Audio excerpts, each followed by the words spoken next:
Sabe quando a gente lê uma lei e pensa, será que é só isso mesmo? Uma lei pode ter vários significados? Olha, no direito do trabalho a resposta para essa pergunta pode mudar absolutamente tudo. Bem-vindos a mais um Café com CLT. Hoje a gente vai mergulhar fundo na arte e também na ciência de interpretar as normas trabalhistas. E o nosso guia nessa jornada é a obra do professor Cairo Júnior, com tudo o que a gente precisa saber atualizado até setembro de 2025. Vamos lá? E antes da gente começar de verdade, um recado rápido. Para não perder nenhuma análise como a de hoje, já sabe, né? Siga o Café com CLT. Assim a gente garante que todos fiquem sempre por dentro das novidades mais quentes do direito e do processo do trabalho. Beleza, então o que a gente vai ver hoje? Primeiro, o que é interpretação afinal? Depois, os tipos que existem, as regras específicas do direito do trabalho, o impacto gigantesco da reforma trabalhista de 2017 e, para fechar, vamos abrir a caixa de ferramentas dos juristas para ver os métodos que eles usam para decifrar a lei. Então, vamos lá. Primeiro ponto, o que é interpretação? Vamos começar pelo começo, entendendo os fundamentos. Olha só que interessante. O direito, no fundo, se expressa por meio de signos. Pense assim, são como símbolos. E o principal signo que a gente tem é a linguagem, as palavras. Só que aí é que mora o perigo, né? As palavras podem ser super ambíguas. Uma vírgula fora do lugar, um termo que tem duplo sentido, tudo isso pode virar uma regra de cabeça para baixo. É exatamente nesse campo, cheio de incertezas, que a gente precisa da interpretação. E aqui tem uma confusão bem comum que a gente precisa esclarecer. Hermenêutica e interpretação não são a mesma coisa, tá? Vamos pensar da seguinte forma. A hermenêutica é a ciência, é o estudo, é como se fosse o mapa que te dá todas as ferramentas e métodos possíveis. Já a interpretação é a ação, é a aplicação prática disso tudo. É pegar esse mapa e de fato fazer a viagem para descobrir o que a norma quer dizer. Então, de um lado a teoria, do outro a prática. Muito bem. Agora que a gente já sabe o que é, vamos ver quem interpreta e quais os resultados disso, porque não é só juiz que faz isso, não.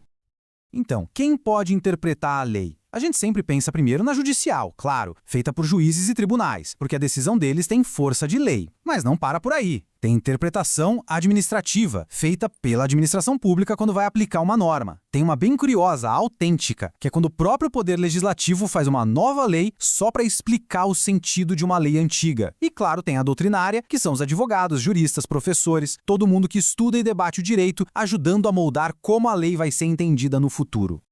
E, no final das contas, o resultado de uma interpretação pode ser de 3 tipos. O primeiro é o mais simples, a declarativa. A lei diz uma coisa e o sentido é exatamente aquele, sem tirar nem pôr. Já a extensiva é quando a gente percebe que a lei, apesar de usar palavras mais restritas, queria dizer algo mais amplo. E o contrário também acontece. A interpretação restritiva é quando o texto parece bem abrangente, mas, na verdade, o alcance da norma é menor do que as palavras sugerem. Ok, agora a gente entra no coração da nossa área. Porque no direito do trabalho a coisa é diferente. Interpretar a lei aqui não é um exercício neutro, de jeito nenhum. Existe um princípio fundamental, uma verdadeira bússola que guia todo o processo. E essa bússola, essa regra de ouro, é o famoso princípio in dubio pro operario. A lógica é a seguinte: se existe qualquer dúvida sobre como aplicar uma norma trabalhista, o intérprete deve escolher o caminho que for mais benéfico para o empregado. Simples assim. Esse é o pilar, o coração do princípio da proteção no direito do trabalho. Só que, em 2017, veio a reforma trabalhista. E ela chegou para balançar essa estrutura toda. A reforma introduziu regras novas que, desafiam diretamente essa abordagem tradicional e criam um cenário completamente novo para a interpretação. Onde foi a mudança principal? Direto no artigo 8º da CLT. Foram adicionados 2 parágrafos que basicamente mudaram as regras do jogo. O parágrafo 2º colocou um freio na criação de direitos e obrigações por meio de súmulas dos tribunais. Já o parágrafo 3º, esse foi bombástico. Ele estabeleceu o princípio da intervenção mínima da Justiça do Trabalho na autonomia da vontade coletiva. E qual o impacto prático disso? É gigantesco. A nova regra diz que o judiciário, ao analisar um acordo ou convenção coletiva, deve se ater aos elementos formais do negócio jurídico, ou seja, se o agente era capaz, o objeto lícito e a forma correta. A vontade coletiva se torna, em tese, soberana. O recado é claro: a justiça deve interferir o mínimo possível no que foi negociado entre sindicatos. A única barreira são aqueles direitos que a própria lei diz que são intransacionáveis, lá no artigo 611b. Mas calma lá. Será que o princípio da proteção morreu? Não tão rápido. A doutrina e a jurisprudência reagiram.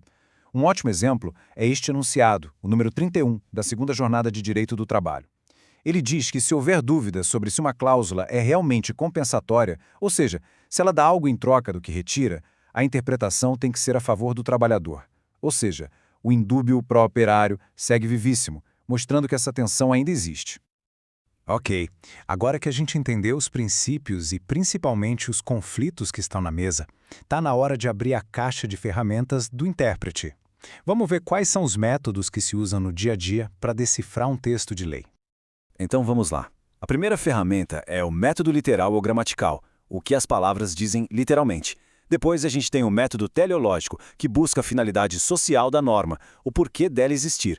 Em seguida, o sistemático, que olha a norma não de forma isolada, mas como parte de um grande sistema. Tem também o histórico, que investiga o contexto em que a lei foi criada. E, por fim, o evolutivo, que adapta a lei antiga para as realidades de hoje. Um bom intérprete nunca usa uma só dessas ferramentas. O segredo é saber combinar todas elas. O método gramatical é sempre o ponto de partida. É a primeira coisa a se fazer, ler o que está escrito. Mas ele, sozinho, é muito frágil. A gente já viu que a linguagem pode ser ambígua, traiçoeira. Então, encare esse método como a porta de entrada, mas nunca como o destino final da interpretação. Aí a gente vai para o método teleológico. Esse aqui é o método curioso, ele pergunta por quê. Ele quer ir além do texto para descobrir a finalidade, o objetivo da lei. É a busca pela famosa mens legis, a mente, a intenção do legislador. E isso é tão importante que o próprio Código Civil, lá no artigo 112, diz que na interpretação vale mais a intenção do que o sentido literal do que foi escrito. E tem o método sistemático, que é fundamental. A ideia aqui é que nenhuma norma vive sozinha, ela não é uma ilha. Ela faz parte de um todo. E essa decisão do TST ilustra isso perfeitamente. Para conseguir entender o que um parágrafo do artigo 457 da CLT queria dizer sobre o percentual das diárias, o tribunal teve que ler ele junto com outro parágrafo. É exatamente como montar um quebra-cabeça. Não se entende a peça isolada, entende-se ela no contexto do todo. E com tudo isso, a gente chega no grande desafio do direito do trabalho hoje. É como se fosse uma balança. De um lado, a gente tem o princípio da proteção ao trabalhador, que é a base histórica de tudo. Do outro, a gente tem a autonomia da negociação coletiva, que foi enormemente fortalecida pela reforma. O grande X da questão, hoje, é encontrar o ponto de equilíbrio nessa balança. Isso tudo nos leva a uma pergunta final, que fica para a gente refletir. Qual vai ser o futuro da interpretação trabalhista no Brasil? Para que lado essa balança vai pender? Mais para a proteção ou mais para a autonomia da negociação? Não existe uma resposta pronta. A verdade é que esse futuro está sendo escrito agora, a cada nova decisão dos tribunais, a cada nova convenção coletiva assinada.